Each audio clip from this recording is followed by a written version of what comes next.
Hi students, आज हम अभिज्ञान शाकुंतलम नाटक के प्रथम अंक के 9वें श्लोक का अध्ययन करेंगे। सबसे पहले मैं श्लोक का उच्चारण करता हूँ। 9वें श्लोक में राजा दुष्यंत सारथी से कहता है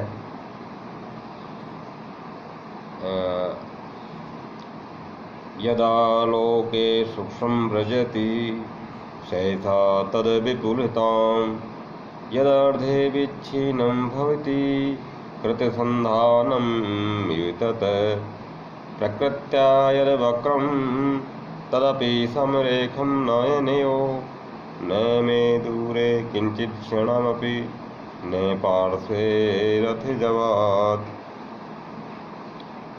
राजा दुष्यंत इस श्लोक में कहता है कि हे सारथी, हे सूत, रथ की तीव्र गति के कारण मुझे चीज़ें किस तरह दिखाई दे रही है, उन बातों का वर्णन दुष्यंत इस श्लोक में करता है। वस्तुतः हम इस श्लोक को समझने के पहले कुछ उदाहरणों के द्वारा कुछ बातों को प्रकारांतर से समझते हैं कि जैसे कोई व्यक्ति रेलगाड़ी में बैठता है या बस में बैठता है, तो रेलगाड़ी में बैठता है तब जो चीज़ें आदमी को जो दूर से बहुत छोटी दिखाई देती है, वो चीज़ जब रेलगाड़ी तुरंत थोड़ी ही देर में, तनिक समय में ही वो नज़दीक पहुंच जाती है इस वस्तु के, तो वही वस्तु जो बहुत बड़ी दिखाई देने लग जाती है थोड़ी देर में ही। और जो चीज़ें दूर से कुछ कटी कटी से दिखाई देती है, फिर नज़दीक पहुंचने पर वही चीज़ जुड़ी जुड़ी सी दिखाई देने लग जाती है।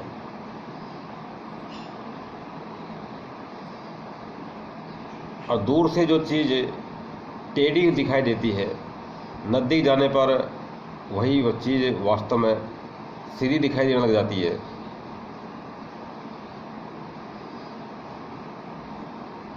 तो ये इस तरह की जो हमारा प्रत्यक्ष इस तरह का जो अनुभव चीज़ों को देखने का हमारा होता है,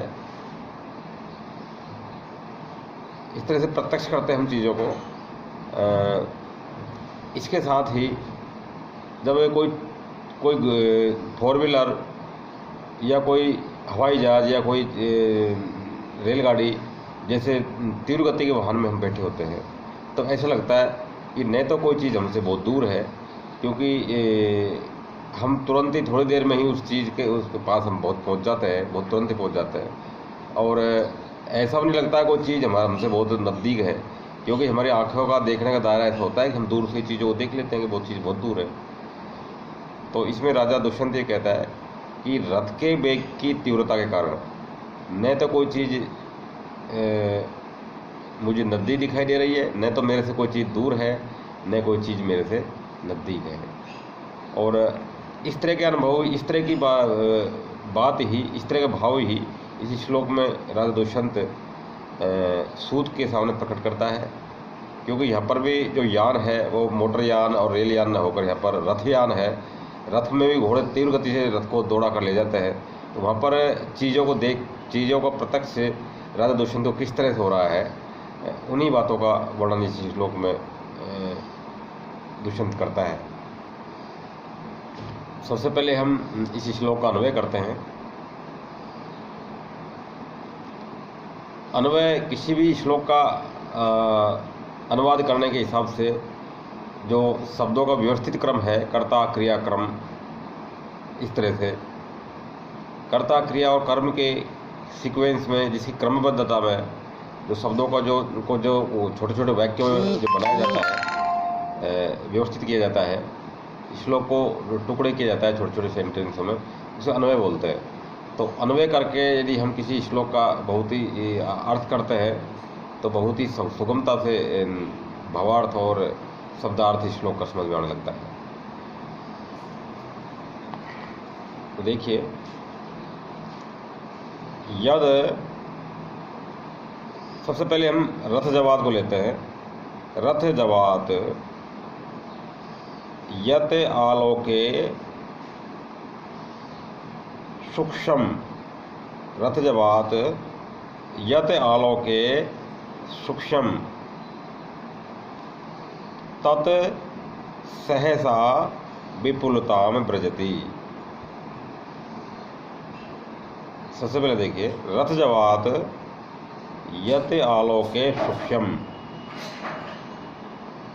तत् सहसा विपुलताम व्रजति।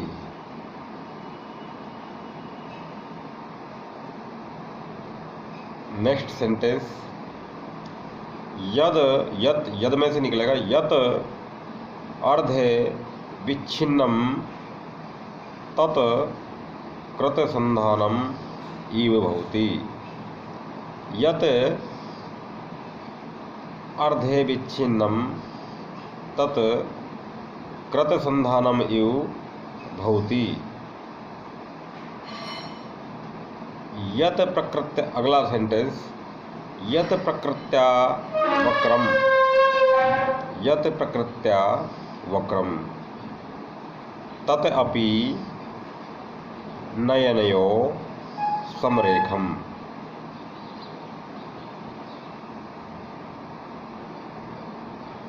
क्षणमपि, नेक्स्ट सेंटेंस, क्षणमपि किंचित न मे दूरे न पार्श्वे। क्षणमपि किंचित न मे दूरे न पार्श्वे। फिर से अनुमान ध्यान दीजिए, यत आलोके सूक्ष्म तत् सहसा विपुलताम व्रजति, ये पहला वाक्य है। नेक्स्ट, यत अर्धे विच्छिन्नम तत् कृतसंधानम इव भवति।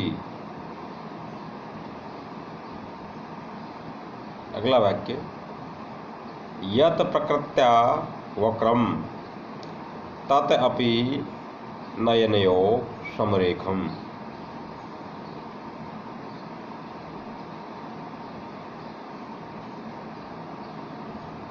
न में किंचित दूरे, क्षणमपि, सबसे पहले लेंगे हम, क्षणमपि न में किंचित दूरे न पार्श्वे। अनुमान में सबसे पहले हम रथ जवात को लगाएंगे, क्योंकि जो भी कुछ यहाँ पर परिवर्तन चीज़ें जो दिखाई दे रही है बदली बदली अपने स्वरूप बदलते हुए, तो वो रथ जवात के कारण दिखाई दे रही है, रथ की गति के कारण। अब हम इसका शब्दार्थ करते हैं। रथ जवात, हे सूत, राजा दुष्यंत कहता है कि हे सूत, हे सारथी, रथ जवात रथ की गति के कारण, रथ की तीव्र गति के कारण, यत आलोके सूक्ष्म, जो कोई चीज़ मुझे देखने में दूर से अंडरस्टूड है, दूर के संदर्भ में ही दुष्यंत कह रहा है कि रथ जवात रथ की गति के कारण, यत आलोके सूक्ष्म, जो चीज़ें देखने में बहुत छोटी दिखाई देती है। ये समझने की बात है अपने आप, कहाँ से दिखाई देती है? दूर से। रथ से जब वो चीज़ बहुत दूर होती है तो नज़र दौड़ाने पर जो चीज़ आलोके सूक्ष्म, देखने में बहुत छोटी दिखाई देती है, तत् सहसा विपुलताम व्रजति ही, तत् यानी वही चीज़, सहसा अचानक ही, अचानक ही कब? जब थोड़ी देर में, बहुत ही कम समय में उसके पास पहुंच जाते हैं, तब विपुलताम व्रजति ही, बड़े आकार को ग्रहण कर लेती है। ये सीधी सी बात है कि कोई जो चीज़ दूर से छोटी दिखाई देती है, जब उसके पास पहुंच जाते हैं तो वो चीज़ नज़दीक जाने पर बहुत बड़ी दिखाई देने लग जाती है। उसी बात को यहाँ पर कवि कह रहा है, दुष्यंत कह रहा है, इसी बात को इसी प्रकार के मनोभाव को व्यक्त करता हुआ दुष्यंत यहाँ पर सूत से कह रहा है कि रथ जवात, रथ की गति के कारण यत आलोके सूक्ष्म, जो चीज़ दूर से देखने पर सूक्ष्म बहुत छोटी दिखाई देती है, तत् सहसा विपुलताम प्रजति ही, वही चीज़ अचानक ही सहसा ही बहुत ही कम समय में ही जब उसके नज़दीक पहुंच जाते हैं तब विपुलताम प्रजति, बड़े आकार को ग्रहण कर लेती है। यदि पहाड़ पर चढ़ी हुई बकरी बहुत चींटी जैसी, बहुत छोटी दिखाई देती, बहुत छोटी चूहिया जैसी, लेकिन जब उसके नज़दीक हम पहुंच जाते हैं तो वो बड़ी दिखाई देने लग जाएगी। वही इस तरह का भाव इस पहले सेंटेंस में, श्लोक के प्रथम चरण में व्यक्त किया गया है। अगला देखिए, यत अर्धे विच्छिन्नम भवति, यत अर्धे विच्छिन्नम तत्कृत संधानम इव भवति, जो चीज़ अर्धे विच्छिन्नम बीच में से कटी हुई, आधी कटी हुई सी, बीच में से कटी हुई दिखती है, तत्कृत संधानम इव होती, वह नज़दीक पहुंचने पर जोड़ दी गई सी। कृत संधानम यानी जोड़ दी गई सी, टुकड़ों को जैसे वापस जोड़ दिया हो ऐसी भवती, इव भवती यानी वैसी दिखाई देती है, वैसी प्रतीत होती है। यहाँ पर इव का मतलब है मानो जो चीज़ बीच में कटी हुई सी दिखाई देती है वो जोड़ दी गई सी भवती हो जाती है। ऐसी उत्प्रेक्षा यहाँ पर इस चरण में जो कवि ने की है। यत प्रकृत्या वक्रम, जो चीज़ स्वभाव से ही अपने आकार प्रकार से ही वक्रम टेढ़ी है, तदापि वह वस्तु भी नयनयो समरेखम, नज़दीक पहुँचने पर नयन यानी दोनों आँखों के लिए समरेखम, सीधी बिल्कुल स्ट्रेट दिखाई देती है। भवती ब्रजति, ये हमें जो ऊपर से लगा देना, बार बार कभी भवती ब्रजति हो जाती है, इसको रिपीट नहीं करेगा, उसमें ऊपर से हम लगा लेंगे तीसरे चरण में। यत वक्रम भवती, यत प्रकृत्या वक्रम भवती, जो चीज़ स्वभाव से ही टेढ़ी है, तदपि वह चीज़ भी नयनयो समरेखम, आँखों को सीधी दिखाई देने लग जाती है। कब? नज़दीक पहुँचने पर। तो अंत में जो है दुष्यंत सूत से बोलता है कि सूत, क्षणम अपि किंचित, क्षण भर के लिए भी, क्षणम अपि यानी क्षण भर के लिए भी, किंचित यानी कोई वस्तु, न में दूरे, न तो मेरी नज़रों से दूर है, दूर दिखाई देती है, न पार्श्वे, न नज़दीक दिखाई देती है। अतः जो चीज़ आँखों का फैलाव से, जो चीज़ जो दूर दिखाई देती है, वो रथ चूँकि बहुत तीव्र गति से दौड़ रहा है तो हम तुरंत उस चीज़ के नज़दीक पहुँच जाते हैं। तो वो चीज़ इसी वजह से वो, उसकी दूरी भी कोई मायने नहीं रखती, हम तुरंत उसके नज़दीक पहुँच जाते हैं, इसलिए वो चीज़ मुझे दूर भी नहीं लगती। और कोई चीज़ नज़दीक नहीं लगती क्योंकि हम नज़दीक है, उस चीज़ को हम बिल्कुल छोड़ जाते हैं, बहुत जल्दी ही आगे निकल जाते हैं। इस तरह का जो इस श्लोक में विवेचन किया गया है। वीडियो देखते रहिएंगे और सब्सक्राइब करके आगे के श्लोक का पठन पाठन का भी अध्ययन करते रहिएगा। नमस्कार।